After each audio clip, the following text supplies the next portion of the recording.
सदियों से पूरी दुनिया का खजाना भारत की तरफ बह रहा था।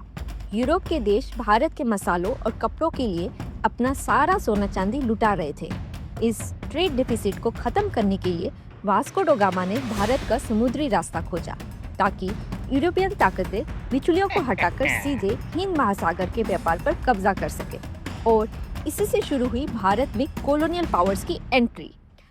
पर जब भी हम कॉलोनियल ताकतों की बात करते हैं, हमें सिर्फ ब्रिटिश ईस्ट इंडिया कंपनी, पुर्तगाली या फ्रेंच याद आते हैं। पर इन सबसे बड़ी एक समुद्री ताकत थी डच ईस्ट इंडिया कंपनी यानी VOC। ये दुनिया की पहली पब्लिकली ट्रेडेड कंपनी थी जो स्टॉक मार्केट के पैसों से अपनी नेवी और एक्सपीडिशंस की फंडिंग करती थी।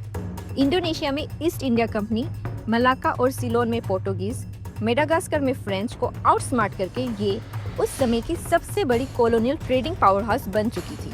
7.9 ट्रिलियन डॉलर की कुल संपत्ति, अपनी खुद की प्राइवेट आर्मी, सबसे ताकतवर नेवी और एक क्रूर मोनोपोली माइंडसेट। एशिया में डचों का असली टारगेट था इंडोनेशिया के मसाले, लेकिन इंडोनेशियन लोगों को यूरोपियन सामान नहीं बल्कि भारतीय सूती कपड़ा चाहिए था। इसलिए डचों को भारत में एक फुटहोल्ड चाहिए था ताकि वो इंडोनेशिया के लिए भारतीय कपड़ा और यूरोप में बेचने के लिए मालाबार की काली मिर्च ले सके। डचों ने मालाबार में पुर्तगालियों को खदेड़ दिया। उस समय का मालाबार दर्जनों छोटे छोटे गुटों में बंटा हुआ था। डचों ने इस फूट का फायदा उठाया। वो किंग मेकर्स बन गए और राजाओं को आपस में लड़ाकर काली मिर्च पर अपना मोनोपोली स्थापित कर लिया। उनका कॉर्पोरेट वर्चस्व तय था जब तक कि एक 24 साल के राजकुमार ने उनके बनाए सारे नियम नहीं तोड़ दिए। साल 1706 मार्तांड वर्मा का जन्म बेनार में हुआ। उस समय बेनार कोई यूनाइटेड राज्य नहीं था बल्कि अंदरूनी बगावत से जल रहा था। राजा सिर्फ एक कठपुतली था और असली सत्ता इतुवेति पिलमार और इटारा योगम जैसे गुटों के पास थे। मार्तांड वर्मा बचपन से ही ये सब देख और समझ रहे थे। उन्होंने किशोर अवस्था में अपने राजा को बागियों से बचाने के लिए मदुराई नायकस के साथ एक विवादित समझौता किया और रिबेल्स को कुचलने के लिए मर्सेनेरीज हायर कर लिए। 30 साल की उम्र में वो बेनार के राजा बने। वो जानते थे कि जब तक घर में गद्दार है वो बाहरी ताकतों से नहीं लड़ सकते। उनका पहला कदम था अंदरूनी दुश्मनों का बेरहमी से खात्मा। एक्सिक्यूशंस के ऑर्डर दिए गए, रिबेल्स की दौलत और जमीनें जब्त कर ली गई और उनके परिवारों को गुलाम बनाकर बेच दिया गया ताकि उनका नामो निशान मिट जाए। साथ ही उन्होंने इटारा योगम से भी उनकी राजनीतिक ताकत छीन ली और पूरी सत्ता अपने हाथों में केंद्रित कर ली। इन सब से उन्होंने व्यापार को प्राइवेट हाथों से निकालकर स्टेट मोनोपोली बना दिया। मसालों से आने वाला सारा पैसा अब सीधे मिलिट्री को मजबूत करने में लगने लगा। जहां पुराने राजा सिर्फ युद्ध के समय लोकल जमींदारों पर निर्भर रहते थे, मार्तांड वर्मा ने नायर योद्धा की एक परमानेंट सैलरीड और अनुशासित नायर ब्रिगेड बनाई। अपनी सेना को मॉडर्नाइज करने के बाद उन्होंने उत्तर की तरफ राज्य विस्तार किया। 1731 में उन्होंने क्विलन पर कब्जा किया जो काली मिर्च का एक बहुत बड़ा केंद्र था। इसके बाद क्यामकुलम और इलाधातु जैसे राज्यों को भी अपना साम्राज्य में मिला लिया। जिन छोटे राजाओं के साथ VOC ने सस्ते दामों का कॉन्ट्रैक्ट किए थे, मार्तांड वर्मा ने उन कॉन्ट्रैक्ट्स को फाड़ दिया। उन्होंने काली मिर्च सीधे विदेशी व्यापारियों को मार्केट प्राइस पर बेचने शुरू किए, जिससे VOC की सप्लाई कट गई और उन्हें करोड़ों का नुकसान होने लगा। इसने डचों का ध्यान छीना। आखिरकार 1739 में डच गवर्नर त्रिवेंद्रम पहुंचा। उसने मार्तांड वर्मा को धमकी दी कि अगर उसने डचों के व्यापार वापस नहीं किए तो डच आर्मी ट्रेवेनकोर को तबाह कर देगी। वर्मा ने इस धमकी का जवाब धमकी से दिया, अगर डच सेना ने मेरे राज्य पर कदम रखा तो मैं उन्हें हराकर समुद्र पार करूंगा और सीधे यूरोप पर हमला कर दूंगा। राजनीतिक बातचीत वहीं खत्म हो गई। इस बेइज्जती से बौखलाई VOC ने मिलिट्री एक्शन का ऑर्डर दे दिया। 1741 की शुरुआत में डच कोलाचल पर कब्जा कर लिया। उनका लक्ष्य था सीधा राजधानी पद्मनाभपुरम पर मार्च करना और वर्मा को बंदी बनाना। यूरोपियन तोपों के सामने सीधा युद्ध करने के बजाय मार्तांड वर्मा ने एक टैक्टिकल रिट्रीट लिया।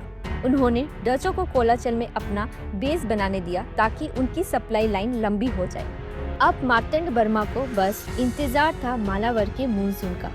आखिरकार अगस्त में भारी मानसून ने दस्तक दी। उस भयानक बारिश ने डचों का सारा बारूद भिगो दिया। उनकी सारी एडवांस बंदूकें और भारी तोपें बेकार हो गई। तुरंत बर्मा ने मुखवर मछुआरों और अपनी तेज नावों को समुद्र में उतार दिया। उन्होंने एक ऐसा नेवल ब्लॉकेट बनाया कि डच जहाज ना तो सूखा राशन पहुंचा सके और ना ही अपने फंसे हुए सैनिकों को बचा सके। इसी बीच नायर ब्रिगेड ने कोलाचल को घेर लिया। तभी ट्रेवनकोर की तोप का एक गोला सीधा डचों के बचे हुए बारूद के गोदाम पर गिरा और सब कुछ तबाह कर दिया। बचे हुए डच सैनिक और उनके कमांडर डी लेनो को सरेंडर करना पड़ा। बंदी बनाए गए डच नेवल कमांडर डी लेनोय और उसके सेकंड इन कमांड डोनादी को मार्तंड बर्मा के सामने लाया गया। उन्हें मारने या फिरौती मांगने के बजाय बर्मा ने उन्हें एक नौकरी का ऑफर दिया। अगर वो ट्रेवनकोर के प्रति पूरी वफादारी की कसम खाए तो उन्हें नायर ब्रिगेड में हाई रैंकिंग कमांड दी जाएगी। डी लेनोय ने ये ऑफर मान लिया और उसे ट्रेवनकोर मिलिट्री का बलिया कप्तान बना दिया गया। अगले 2 दशकों तक उसने बर्मा की सेना को पूरी तरह से बदल कर रख दिया। उसने यूरोपियन मिलिट्री ड्रिल, डिसिप्लिन और हथियारों के स्टैंडर्ड्स लागू किए। डी लेनोय ने उदयगिरी फोर्ट को रिकंस्ट्रक्ट करवाया। इससे एक विशाल फैक्ट्री में बदल दिया गया, जहां भारी तोपें और मॉडर्न बारूद लोकली बनने लगा, ताकि ट्रेवनकोर को कभी भी यूरोपियन हथियारों पर निर्भर न रहना पड़े। डच ट्रेवनकोर को तबाह करने आए थे, लेकिन उनके ही कमांडर ने वर्मा को एक अजय वार मशीन का ब्लूप्रिंट दे दिया था। कोलाचिल के हार के बाद डच शोक में थे, लेकिन उन्होंने हार नहीं मानी। सीधा हमला करने के बजाय वो अपनी पुरानी चाल पर उतर आए। डचों का कब्जा अभी भी मजबूत किला मनोपर फोर्ट पर था। उन्होंने वहीं से बर्मा के दुश्मनों कोलम और क्यामकुलम के राजाओं को हथियार और पैसे देकर प्रॉक्सी वार शुरू कर दी। 1742 में मार्तंड बर्मा ने उस फोर्ट को घेर लिया। ट्रेवनकोर की मॉडर्न सेना को देखकर डचों के सहयोगी राजा छुपकर भाग निकले। नतीजा, अकेले पड़े डचों को रात के अंधेरे में अपना सारा बारूद छोड़कर वहां से भागना पड़ा। किली मनोर्फ की पतन के बाद भारत में डच कमांडर्स ने घबराकर वीओसी हेडक्वार्टर से 5000 खास सैनिकों की मांग की। वीओसी बोर्ड ने अपनी बैलेंस शीट देखी। उन्होंने ट्रेवनकोर से लड़ने में एक बड़ा खजाना गवा दिया था, अपने बेस्ट कमांडर खो दिए थे, हथियार गवा दिए थे और काली मिर्च का एक दाना भी हाथ नहीं लगा था।